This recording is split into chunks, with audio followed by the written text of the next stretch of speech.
Transitioning to yesterday, I watched that video so many times, and I forgot who. I think one of us smirks said, "Excuse me." One of those smirks said, They stopped watching it just because they didn't want to relive it that many more times. That's how I began to feel about Minnesota. Before I get into the content of the video, just think of Minnesotans.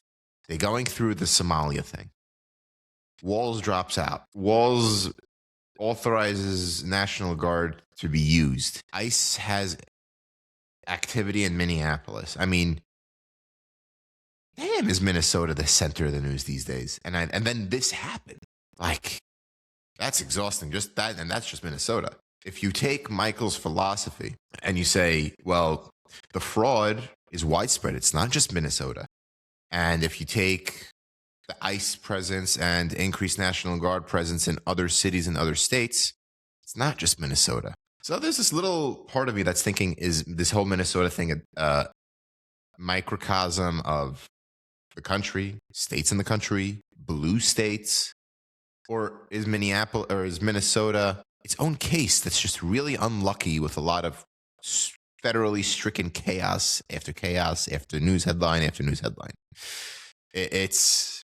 That was the first thought when I saw Minneapolis in the headlines regarding the video. And then the video. Is there any more perfect case for people seeing what they want to see? And, you take the case like Derek Chauvin, there's very little room for doubt that Chauvin crossed the line. Right or wrong, it wasn't normal.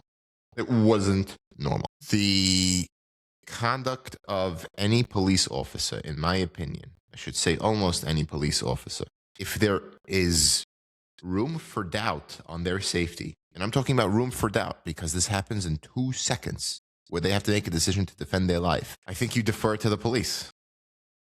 And without that deference, I think society would be worse off. Do I think a life was taken unnecessarily? I do. Do I think that the victim in this case, or the deceased, was pursuing ICE to harm them? Maybe. There's no certainty here. Nobody can get into the mind of either one of them. Maybe the ICE officer, but that's the best I could think of. So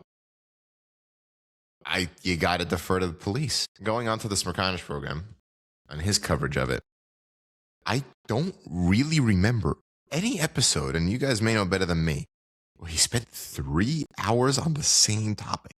The only time I remember, and God, is there a difference between the two situations, is 9/11, I think the 10-year anniversary. 3 hours, one topic. And it was a very respectful, pluralistic conversation. I couldn't have thought of a better way to do it. And I go to my Instagram feed or something like that, and I see these right wingers saying, "Look at how this cop is instituting law and justice by stopping the people who are out to kill cops." And you have other people, and then you had another person saying, when somebody, so there's a Talmudic saying in Judaism: if somebody comes to kill you, rise up and kill them.